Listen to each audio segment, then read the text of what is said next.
di kawasan petuanan saya yang membutuhkan dukungan dari pemuka adat, namun saya tidak berjalan sendiri. Kami dalam rangka menyongsong HUT YPM yang ke-87 tanggal 6 September nanti, itu ada beberapa kegiatan yang kami lakukan di jemaat kami.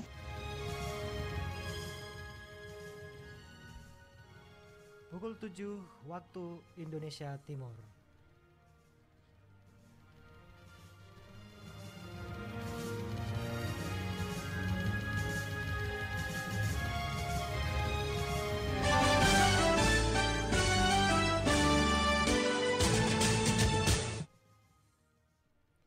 Saudara, itulah dua topik berita utama mengisi Warta Berita pagi ini. Edisi Sabtu, 3 September 2022, dirangkai sejumlah berita menarik lainnya. Bersama saya, Rosyadi SH, inilah Warta Berita selengkapnya.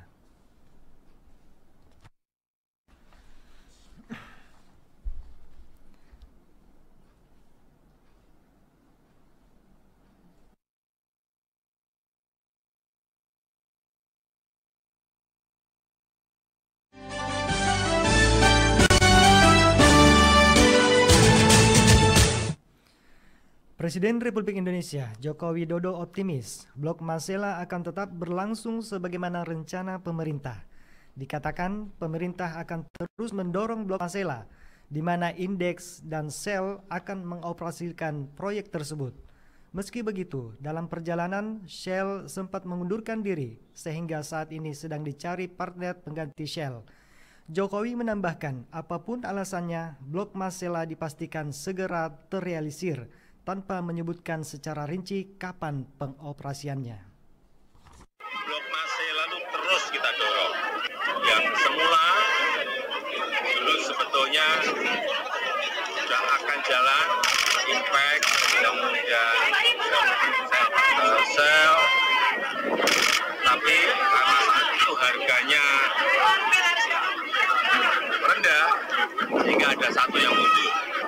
Sehingga ini pengerjaannya juga ikut mundur, dan partner yang baru terus kita dorong agar segera terbentuk lagi sehingga segera dimulai Blok Masela. Yang mendapatkan keuntungan besar nanti kalau Blok Masela jalan adalah di Presiden Jokowi optimis Blok Masela akan memberi keuntungan besar bagi masyarakat di Kepulauan Tanimbar jika perusahaan gas abadi itu telah dioperasikan.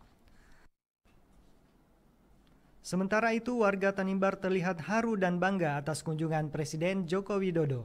Di tengah kunjungannya, warga terus memadati ruas-ruas jalan yang akan dilalui Jokowi, sambil menanti sejumlah kaos yang dibagikan di sepanjang jalan itu.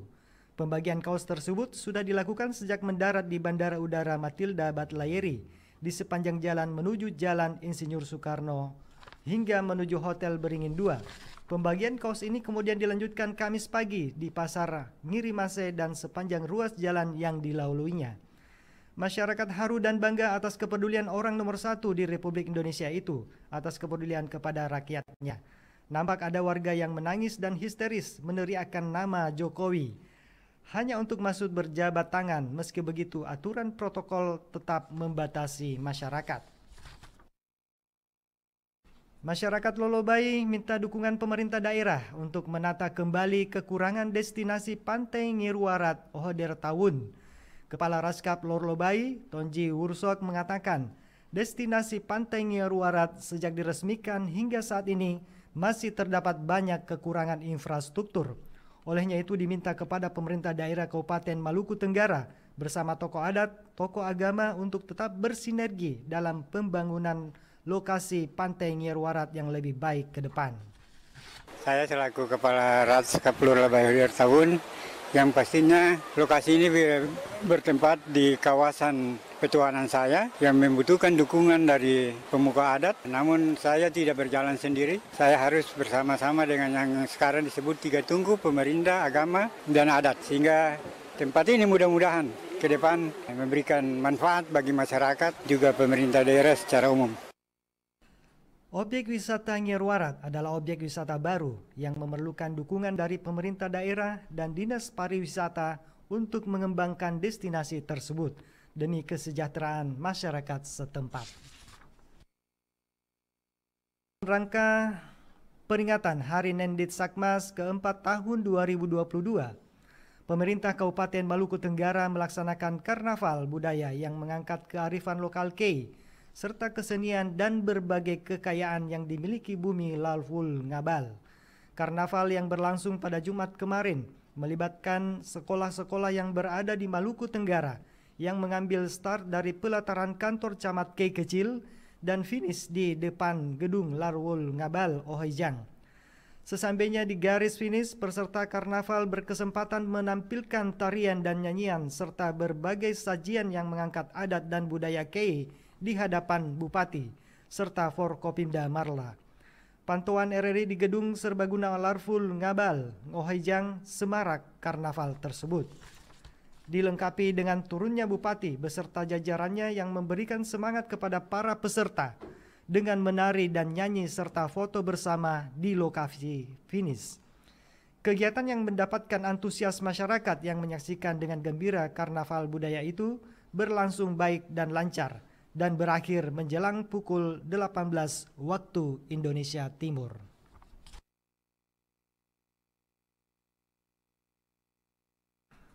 Berita ini disiarkan Radio Republik Indonesia Tual di Langgur.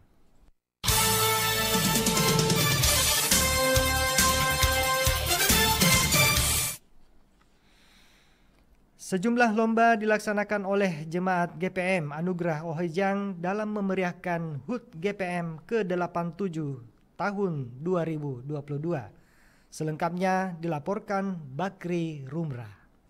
Dalam rangka peringatan HUT Gereja Protestan Maluku GPM tahun 2022, Jemaat Gereja Anugerah Ohijang Maluku Tenggara melaksanakan serangkaian kegiatan baik untuk anak, dewasa maupun remaja. Penjelasan tersebut dikemukakan Sekretaris Panitia Hari-Hari Besar Gereja pada Gereja Anugerah Brody B. Tumiwa kepada RRI Jumat sore. Dirinya mengatakan kegiatan yang dilaksanakan dalam rangka peringatan HUT GPM tahun 2022 melibatkan Jemaat Gereja Anugerah. Kami dalam rangka menyongsong HUT GPM yang ke-87 tanggal 6 September nanti, itu ada beberapa kegiatan yang kami lakukan di jemaat kami, yaitu melibatkan dari anak-anak 7 sampai dengan 12, setelah itu anak-anak remaja, sampai dengan dewasa. Dari jenis-jenis kegiatan dapat diklasifikasikan kembali Brody menjelaskan, kegiatan untuk anak berupa makan sekerupuk dan gigi sendok, sementara remaja, dewasa, tarik tambang dan lainnya. Seperti makan kerupuk, gigit sendok, itu. Dan kalau untuk dewasa, remaja dan dewasa itu tarik tambang dan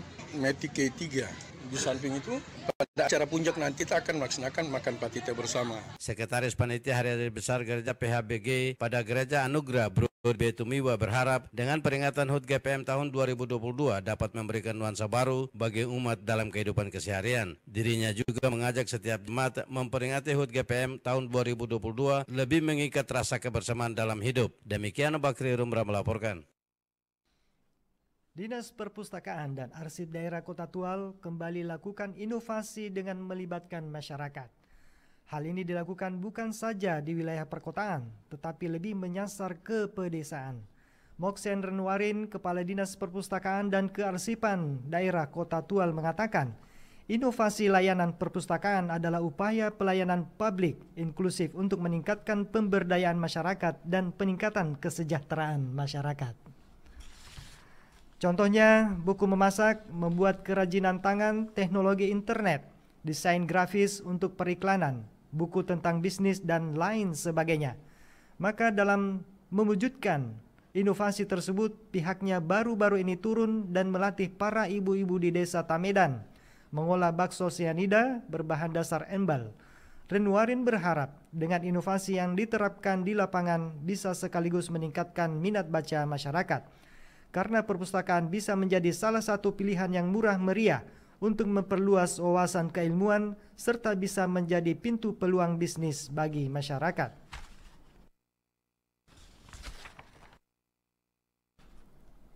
ANBK SMK Kasih Teresia Bombay berlangsung lancar dengan sistem semi online. Selengkapnya dilaporkan Ibnu Raharing. 16 siswa SMK Kasih Teresia Bombay KI Besar Maluku Tenggara mengikuti asesmen nasional berbasis komputer ANBK sejak 31 Agustus hingga 1 September 2022 di Laboratorium Komputer SMP Negeri 7 KI Besar. Proktor SMP Negeri 7 KI Besar, Maria Lili Fatubun menjelaskan, guna menjamin kelancaran pelaksanaan ujian, maka telah dilakukan sinkronisasi sebelum dan setelah gladi ANBK serta pemeriksaan perangkat komputer yang digunakan guna menjamin proses ujian berlangsung dengan baik. Terkait kesiapan peserta ANBK SMK Kasih Teresia Bombay, Fatubun mengatakan para siswa memiliki pengetahuan tentang IT, namun masih harus didampingi dalam penggunaan komputer, sehingga disediakan pula waktu khusus kepada peserta ujian untuk lebih menguasai penggunaan komputer. Menyangkut fasilitas pendukung seperti signal internet dan energi listrik yang sangat penting dalam pelaksanaan ANBK, Fatubun menjelaskan pihaknya memutuskan untuk menggunakan sistem semi-online guna menghindari hal-hal yang tidak diinginkan. Kami memilih mode-nya itu semi-online, karena kami tidak berani menggunakan online. Yang pertama karena faktor sinyal, yang kedua listrik. Kadang kan ya tidak yoya lagi, tetapi memang dia nyala, tapi kadang takutnya terjadi gangguan. Online kan resikonya agak berat. Jadi kami lebih memilih semi-online supaya memudahkan kami tidak bergantung kepada jaringan internet. Yang kami pakai hanya di komputer server. Itu pun kami menggunakan modem. Kekuatan sinyalnya dari modem. Dengan komputer lain tidak menggunakan koneksi dengan internet. Sementara itu, salah satu guru pengawas asesmen nasional berbasis komputer ANBK SMK Kasih Teresia Bombay tahun ajaran 2022-2023, Hubertina Irianan mengatakan, sesuai pantauannya, ke-16 siswa angkatan perdana SMK pertama di KI Besar itu dapat menyesuaikan dengan baik semua proses yang diikuti, walaupun diakui masih terdapat beberapa siswa yang harus membutuhkan waktu dalam menjawab soal-soal yang dihadapi, namun semuanya dapat berjalan dengan baik. Yang mereka bisa, kerjanya lancar, terus mungkin ada sedikit masih bingung juga terkait dengan pemahaman soal. Jadi mereka bekerja dengan teliti, namun lancar, prosesnya lancar.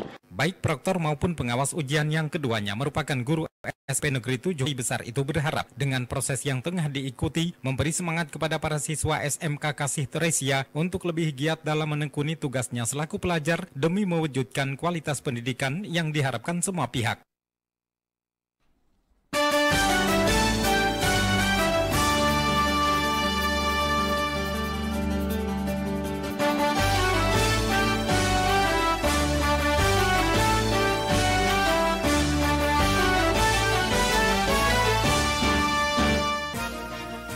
Saudara, sebelum menutup perjumpaan kita dalam Warta Berita pagi ini, kami sampaikan kembali topik berita utama.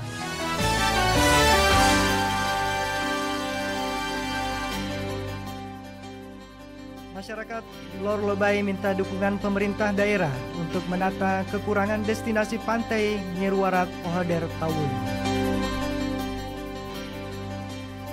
Sejumlah lomba dilaksanakan Jemaat GPM Anugerah Ohejang dalam memeriahkan HUT GPM ke-87 tahun 2022.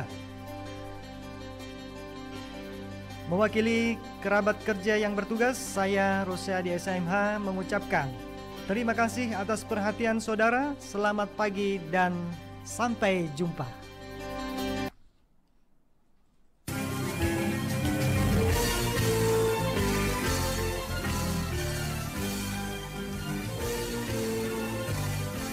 Sekian Warta Berita Radio Republik Indonesia Tual.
setiap landasan kerjanya, Ampera tujuan utama.